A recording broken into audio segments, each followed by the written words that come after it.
Voilà, justement, je tenais, n'est-ce pas, à faire une déclaration. Une déclaration à l'endroit, n'est-ce pas, du Sénégal et du monde entier. Nous pensons, n'est-ce pas, arriver au nœud du problème casamancé, que le Sénégal cherche depuis longtemps à trancher en supprimant par tous les moyens des vies casamancaises, même des vies innocentes. De très nombreux Casamanciens ont été arrêtés, emprisonnés, torturés à mort, dont le seul tort est de réclamer l'indépendance de la Casamance. Le territoire casamancé n'est pas une création sénégalaise, mais française par le décret du 12 octobre 1882, confirmé par la Convention franco-portugaise du 12 mai 1886. Nous, fils authentiques de la Casamance, qui, sans se lasser, ne cesseront de rassasier ce refrain.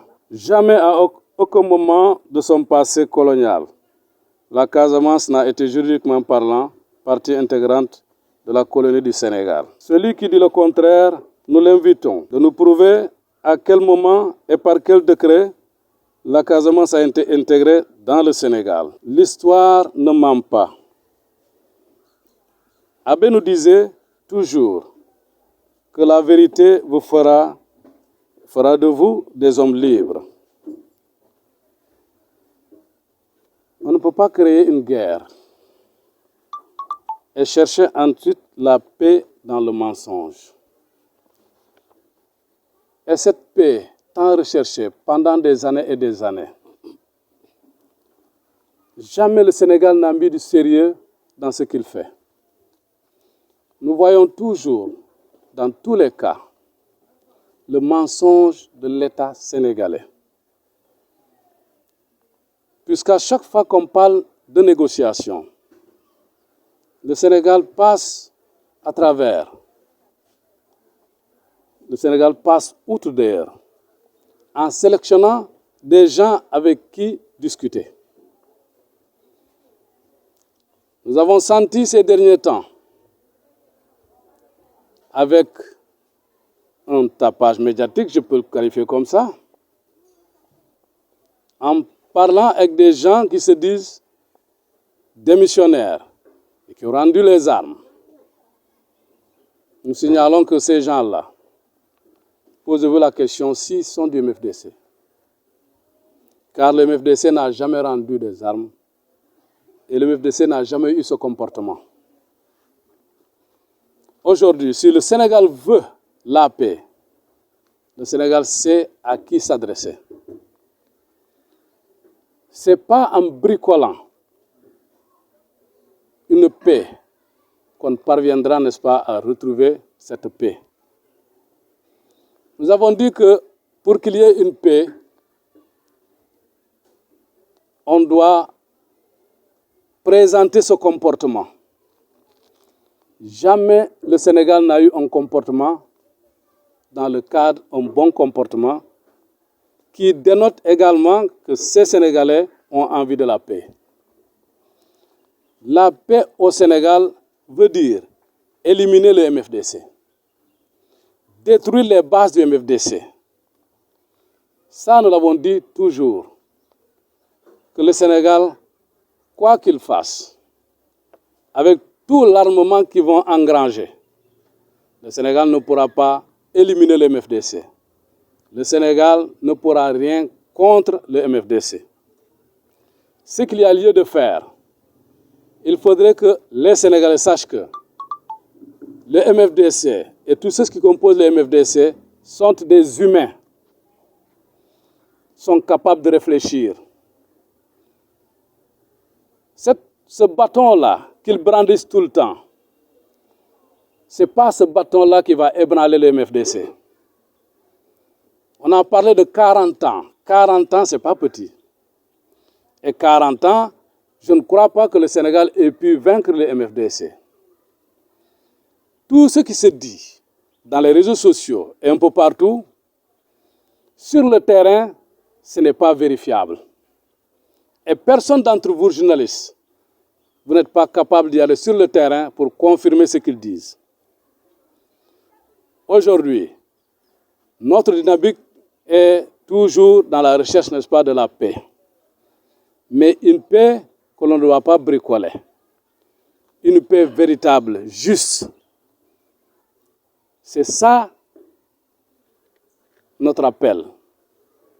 Que le Sénégal l'entende ou pas. Et j'espère que ça ne va pas tomber dans l'oreille d'un sourd. Nous sommes là à Mangoukouro. Nous n'avons jamais demandé la guerre. Cette guerre-là nous a été forcée. On nous a obligés à nous défendre. Et nous nous défendrons jusqu'au dernier. Aujourd'hui, si le Sénégal voudrait qu'il y ait la paix, il y a des préalables. Que ces hommes-là, qui envahissent toute la Casamance, ils n'ont qu'à quitter. S'il faut qu'il y ait, n'est-ce pas, des pourparlers. Nous sommes là, les gens sont réunis ici pour réfléchir dans ce cadre-là. Souhaitons que le Sénégal nous entende. Voilà ce que nous voulons apporter comme message. Il y a des questions qui nous préoccupent. Vraiment, c'est des questions qui nous préoccupent. Aujourd'hui, en tant que Casamancé, et on dirait que les Casamancés n'ont pas d'hommes politiciens. Semble-t-il, peut-être qu'ils ont peur de ce régime. Car nous savons que le régime de Macky Sall, c'est un régime qui n'emploie que la force, qui ne sait que discuter avec la force. Nous l'avons constaté. Il y a une sorte d'embargo qui est un embargo. Justement parce que c'est un embargo qu'on a constaté, n'est-ce pas? Un embargo qui ne dit pas son nom. Auparavant, on parlait toujours de, comment on l'appelle encore, désenclavement. On en a beaucoup parlé de désenclavement. C'est ce qui, pourtant auparavant, on disait que s'il y a eu beaucoup de braquages, etc., c'est parce que la Casamance est enclavée, justement, voilà, sur la route. On a trouvé le moyen, n'est-ce pas, de chercher les bateaux. Et voilà les avions. Mais aujourd'hui, qu'est-ce qu'on est en train de constater? C'est le Sénégal même qui impose cet enclavement en arrêtant les lignes aériennes, terrestres, presque je peux dire, parce que Demdik, n'est-ce pas, ne fonctionne plus ici à Ziguinchor, ainsi que le bateau. Et pourtant, à Dakar, la circulation est fluide. Nous arrivons à la frontière. Le scénario, n'est-ce pas, qu'on constatait pendant des périodes de canicule ici en Casamance. Ce scénario est en train de revenir. Des fouilles corporelles, systématiques. Chaque individu qui quitte Dakar pour venir à Ziguinchor, comme celui qui quitte à Ziguinchor pour aller à Dakar. Pour une petite faute, vous pouvez être retenu.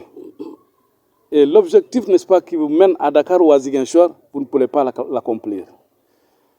Où en sont, n'est-ce pas, ces cadres casamancés? Où sont-ils? Ces politiciens casamancés, où sont-ils? Alors, le Sénégal va continuer à nous brimer, continuellement nous brimer. Et que là, rien ne sort. Est-ce que le Sénégalais, c'est un Dieu, celui-là qui a tous les pouvoirs? Je crois que non. Le Sénégal se trompe. Tout ce calcul qui est en train d'être fait, tout cela va tomber un jour dans l'eau. Abbé nous a dit une fois, tôt ou tard, la vérité éclatera. Cette vérité-là, elle commence à s'approcher. Et nous sentons cette vérité venir. Je sais que le Sénégalais de demain va déchanter. Ça, nous en sommes persuadés. Maintenant, la balle est dans le camp du Sénégal. quand on parle de Sénégal, Benebopla, Kendouko Hadnyar, ils peuvent le confirmer au Sénégal, mais en épargnant la Casamance, parce que la Casamance n'est pas partie intégrante du Sénégal. On peut parler du Sénégal comme pas diviser le Sénégal. Oui, s'ils le disent, c'est vrai. Mais avec la Casamance, qui ne fait pas partie du Sénégal, le Sénégal est autonome, et plutôt la Casamance est une entité à part. Ils veulent forcer le Sénégal, la Casamance à entrer dans le Sénégal, mais ce n'est pas dans ces conditions. Quand Macky Sall dit votez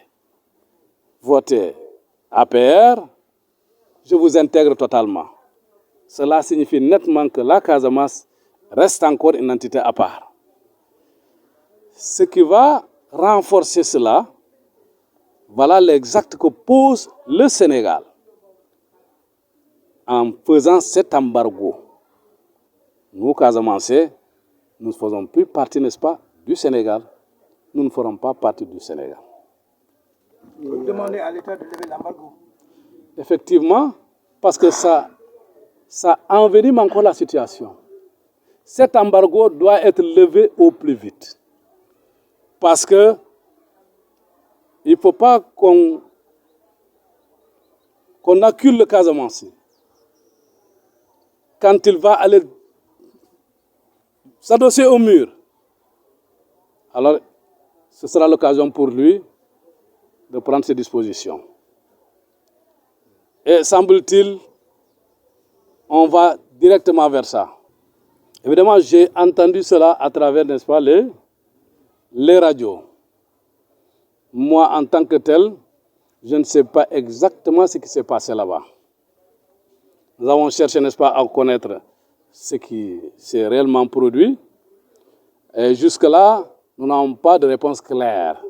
C'est la raison pour laquelle nous ne pouvons pas nous aventurer, n'est-ce pas, dans cette affaire. Pour Ampoy Bodian et René Kapembasen, nous de Mangoukuro rendons visite tout le temps à ces deux garçons et aux autres qui sont en prison.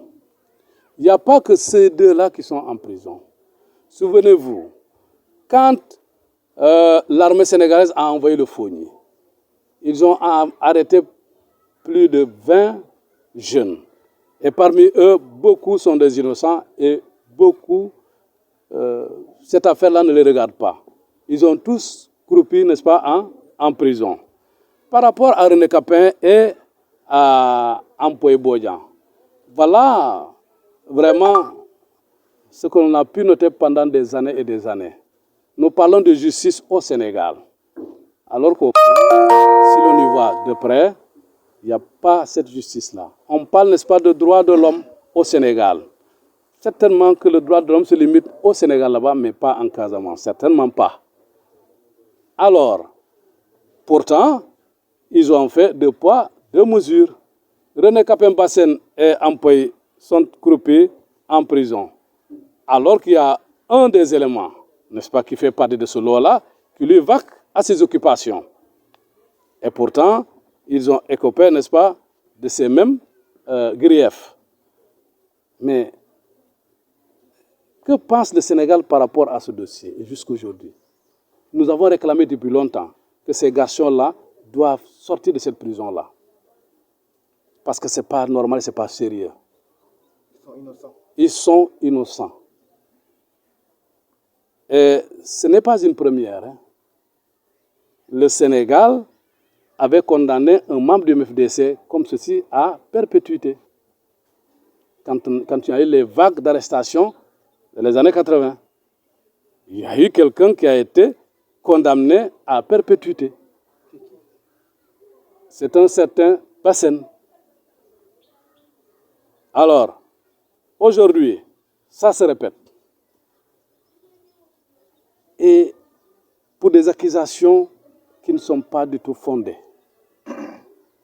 Vraiment, le Sénégal n'a qu'à y penser.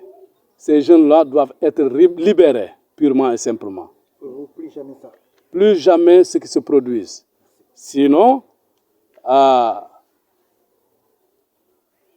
Casamance aura son mot à dire.